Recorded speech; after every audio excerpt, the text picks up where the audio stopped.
Chapter 60. Then on the 89th day Satan came to the cave, clad in a garment of light, and girt about with a bright girdle.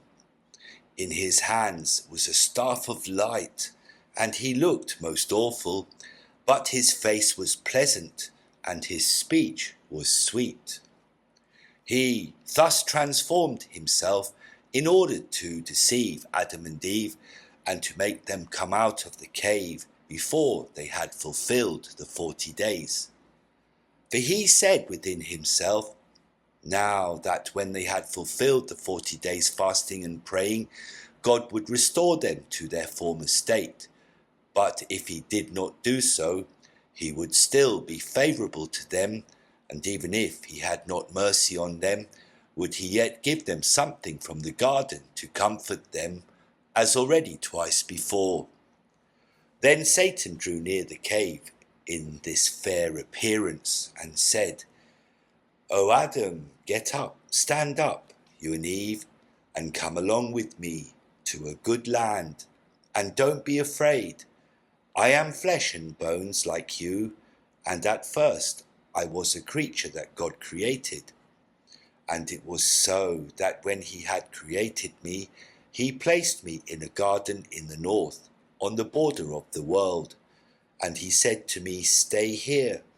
And I remained there according to his word, neither did I transgress his commandment. Then he made a slumber to come over me, and he brought you, O Adam, out of my side, but did not make you stay with me. But God took you in his divine hand and placed you in a garden to the eastward.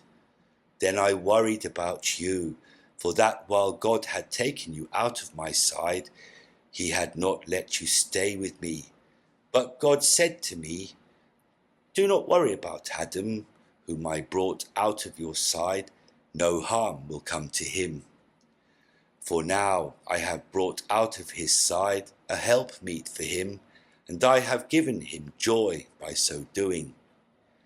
Then Satan said again, I did not know how it is you are in this cave, nor anything about this trial that has come over you, until God said to me, behold, Adam has transgressed, he whom I had taken out of your side, and Eve also, whom I took out of his side, and I have driven them out of the garden. I have made them live in a land of sorrow and misery, because they transgressed against me and have obeyed Satan. And look, they are in suffering until this day, the 80th. Then God said to me, get up, go to them, and make them come to your place, and suffer not that Satan come near them and afflict them, for they are now in great misery, and lie helpless from hunger. He further said to me, when you have taken them to yourself, give them to eat of the fruit of the tree of life, and give them to drink of the water of peace, and clothe them in a garment of light, and restore them to their former state of grace, and leave them not in misery, for they came from you. But grieve not over them, nor repent of that which has come over them. But when I heard this, I was sorry, and my heart could not patiently bear it for your sake, O my child. But, O Adam, when I heard the name of Satan, I was afraid, and I said within myself, I will not come out, because he might trap me as he did my children, Adam and Eve. And I said, O God, when I go to my children, Satan will meet me in the way and war against me as he did against them. Then God said to me, fear not when you find him. Hit him with the staff that is in thine hand, and don't be afraid of him, for you are of old standing, and he shall not prevail against you. Then I said, O my Lord, I am old and cannot go. Send your angels to bring them. But God said to me, angels verily are not like them, and they will not consent to come with them. But I have chosen you, because they are your offspring and are like you, and they will listen to what you say. God said further to me, if you don't have enough strength to walk, I will send a cloud to carry you and set you down at the entrance of their cave. Then the cloud will return and leave you there. And if they will come with you, I will send a cloud to carry you and them.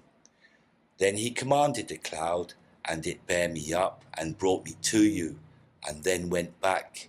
And now, O my children, Adam and Eve, look at my old grey hair, and at my feeble state, and at my coming from that distant place.